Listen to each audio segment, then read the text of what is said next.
I was working at a prison, only a little bit. I worked with this crazy psychologist. He used to put jokes on his multiple choice tests. He was a really eccentric guy, but I really liked his courses. He taught a course on creativity, and he was also a prison psychologist, and he was an eccentric guy, and he for some reason liked me, and maybe because I was eccentric too, and he invited me to go out to the Edmonton Maximum Security Prison with him a couple of times, which I did, and that was a very interesting experience because I was trying to figure out what role each individual's behavior bore to the pathology of the group. It was something like that. And I went out there and I met a little guy, smaller than me. I was a little bigger by then. And he was a pretty innocuous guy. And what had happened was I was out in this gymnasium. It looks like a high school, a prison, which is really quite telling in my estimation. And there were all these like monsters in there, weightlifting, and like they were monsters. I remember one guy was tattooed everywhere, and he had like a huge scar running down the middle of his chest. It looked like someone had hit him with an axe, and you know, and I was in there, and I had this weird cape that I used to wear that I bought in Portugal, and some boots that went along with it. And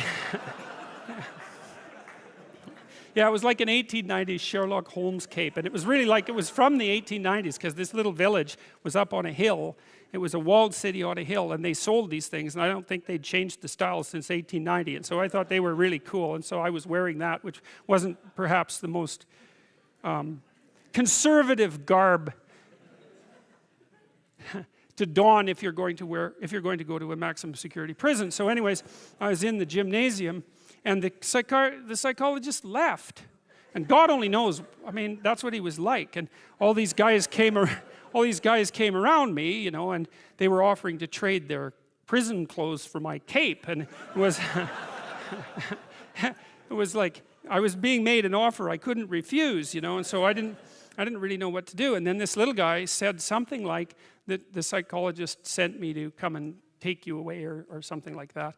And so I thought, well, better this little guy than all these monsters. So we went outside the gym through some doors, like school doors. We went outside the gym into the exercise yard, I guess, and we were wandering along, and he was talking to me, and he seemed like a kind of an innocuous guy. And then the psychologist showed up at the door and motioned us back, and so, which was kind of a relief. And so I went into his office, and he said, "You know that guy that you walked out in the yard with?" And I said, "Yeah." He said, he took two cops one night, and he had them kneel down, and while they were begging for their lives, he shot them both in the back of the head. And I thought,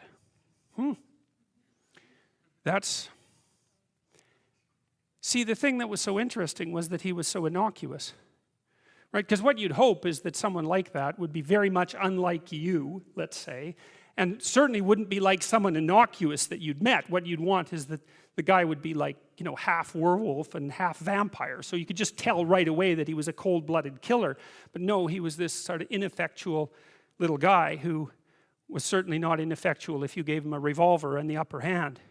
And so that made me think a lot about the relationship between being innocuous and being dangerous. And then another thing happened. I met another guy out there, and then a week or two later I heard that he and a friend of his had held another guy down and pulverized his left leg with a lead pipe, like just pulverized it.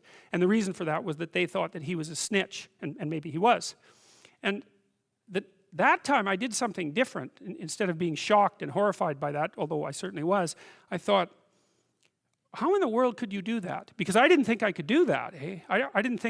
I thought that there was a qualitative distinction between me and those people. And so I spent about 2 weeks trying to see if I could figure out under what conditions I could do that. Like what kind of psychological transformation I would have to undergo to be able to do that. And so that was a meditative exercise, let's say. And it only took about 10 days for me to realize that not only could I do that, that it would be a hell of a lot easier than I thought it would be.